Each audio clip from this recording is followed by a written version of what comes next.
કેમ છો બધા મજામાં જ છો? તો આપણે બીજો એક નવીન આવી ગઈ છે અને ખોડિયાર સ્ટુડિયોમાં આપનું સ્વાગત કરીએ છીએ. અને આજે આપણે કંઈક નવીન વસ્તુ લઈને આવ્યા છીએ. જો કે આગલા બ્લોગમાં તમે જોયું છે, જેમાં આપણે આ પંખી એક લાવ્યા હતા 12 વોલ્ટની. જો કે આની કન્ડિશન તો એવી છે, આપણને એવું લાગે નહીં ચાલુ હોય, પણ પહેલાં એકવાર આને ચેક કરશું અને પછી સાફ સફાઈ કરશું. પહેલાં સાફ સફાઈ કરી નાખી પછી ચેક કરશું, નકર તમે વિડીયો જોવા નહીં રહ્યો, ભાગી જાય છે. ફટાફટ આને સાફ કરી નાખી. જેના માટે આપણે થોડું પાણી લીધું છે.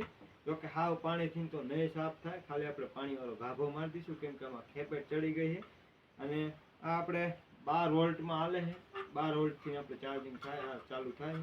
ના છે જ આપણે આમાં અડે પણ છે, બાકી આમ રાખી એટલે ફૂલ ફરે છે આપણે.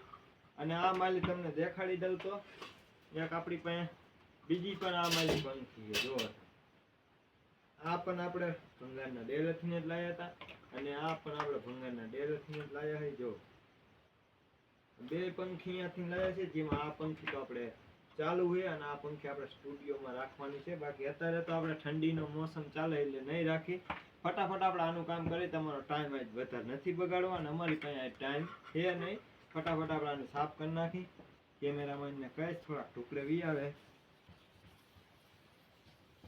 આપણે આમાં ખાલી પાણીવાળો ગાભો જ મારશું, કેમ કે આ બધી વસ્તુમાં પાણી સેટું રહે એટલી જ વાત સારી છે. કેમ કે આમાં જો પાણી જરાક અંદર ગયું તો આપણે પૈસા પાણીમાં પડી જાય છે. આપણે જો કાની હોય લાખો રૂપિયા નથી બગાડ્યા, ભાવ સસ્તામાં આવી છે.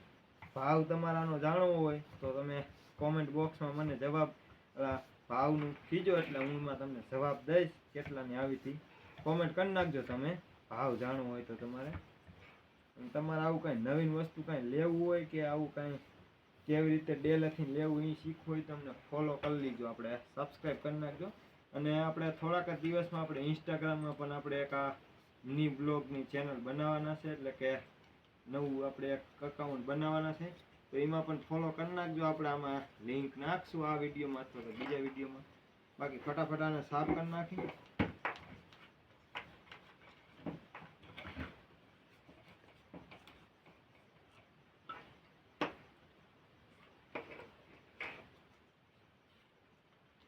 આની વાંહે તો આપણે સાફ નહીં થાય, અને આપણે હવે ખુલશે પણ નહીં, કેમ કે આ બહુ જૂની થઈ જાય છે ને. આને આખણે એક લોક છે, તમે જોઈ લો. હવે લોક ખોલવા જઈશું તો એ કાટ ખાઈ ગયો છે ને, ભાંગી જાય છે. જોકે આપણને કાંઈ વાંધો નથી અને આપણે ખોલવી પણ નથી, કેમ કે ચાલુ હોય તો ફોટો આપણે કાંઈ હરી કરાય નહીં, નકર પછી ચાલુ હોય તો બંધ થઈ જાય. એટલે જેવી રીતે હોય એ જ રીતનું હકાલાય.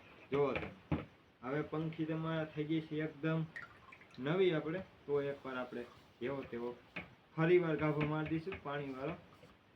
ગમે વસ્તુ ઇલેક્ટ્રિકનું હોય એમાં પાણીવાળો ગાભો મારવાની ધ્યાન રાખવી. ગાભામાં પાણી આપણે હાવ માપે જ હોય, ખાલી આમ કહેવાનો પલાળવાનો. બાકી તમને દેખાડી દઉં. જો હવે થઈ જશે પંખી એકદમ નવા જેવી. જોકે હાવ નવી જ ન કહેવાય, પણ આપણે ગાભો મારી દીધો એટલે જી કાંઈ ડમરી ઓમરી હતી વહી જઈ. હવે એકવાર આને આપણે ચેક કરશું, જેના માટે આપણે 12 વોલ્ટનો આપણી પાસે ચાર્જર છે એનો ઉપયોગ કરશું. જો અહીંયા આ રીતની પિન છે, પણ આને આપણે સરખી રીતે મારી દઈશું, કેમ કે આપણને આવું કેવું તેવું વાયરિંગ ફાયરિંગ ગમતું નથી. પહેલાં તો આપણે અહીંયા બે જીઆનું વાયરિંગ છે ને કટિંગ કરી નાખશું, નવું વાયરિંગ મારી દઈશું.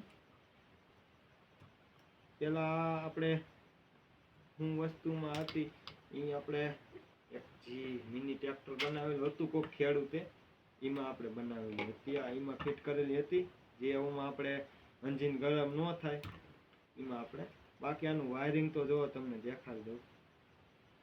એક વાયર આપણે ચોખ્ખો છે અને એક વાયર હાવ આપણે કાળો પડી ગયો છે. જે અર્થિંગનો છે એ બળી ગયો એવું લાગે છે. બાકી એકવાર આને ચેક કરી જોઈએ ચાલુ છે કે બંધ. જો ચાલુ હશે તો તમે કોમેન્ટ કરજો કઈ જગ્યાએ રાખવી, અને તમારે જોતી હોય તોય પણ કોમેન્ટ કરજો, આપણે દઈ પણ દઈશું. જોકે આપણે આવી ભાવમાં જ નહીં દે, થોડો ઘણો આપણે વધારી રાખશું, કેમ કે હવે જો આપણે પિન ભીડાવી 12 વોલ્ટનું જે આપણે કંઈ એડેપ્ટર છે એ સિવાયનો કેમેરો પણ ચાર્જિંગ થાય, આજનું રિઝલ્ટ આપણે હરખી રીતે જોવાનું છે. હવે જો આપણે ચાલુ કરી, જો ફાઇનલી પંખી તો ચાલુ છે, અને એકવાર આપણે આને હાથમાં ચાલી લઈશું, જેથી કરીને આપણને હરખી રીતે આમ હવા આવે કે નહીં ખબર પડે.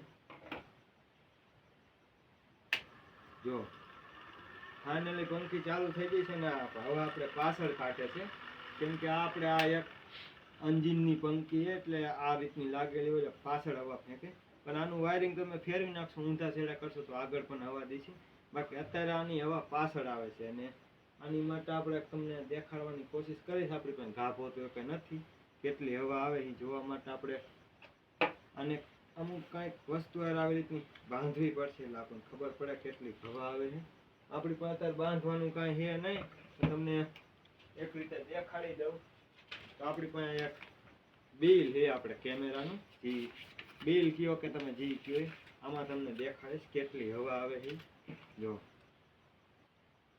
આ રીતની આપણે ઝાલવી પડે, કેમ કે આ રીતની આમાં બાંધવી પડશે. આપણે આમ રાખી તો આનું આપણે જે કાંઈમાં આટલી ચાલ થઈ જશે એના હિસાબે હેઠે અડી જાય છે. ફરે તો હે પણ અડી જાય છે. બાકી એકવાર હવે ફરદાનું ચાલુ કરે છે ને કાગળી દેખાડવાની કોશિશ કરી. અને આમાં આપણે 12 વોલ્ટનું એડેપ્ટરમાં આપણે ટોટીની આવે મૂકેલું નથી એટલે થોડો અર્થિંગ પણ આવે છે, એટલે જાળવીને કામ કરવું પડે છે. જો આટલી હવા આવે છે. જો મારા વાળ પણ ઉડવા મીના છે. જો આટલી હવા આવે, કાગળ અહીંયા રહેવા નથી દેતી, પાછળ એટલી હવા આવે છે.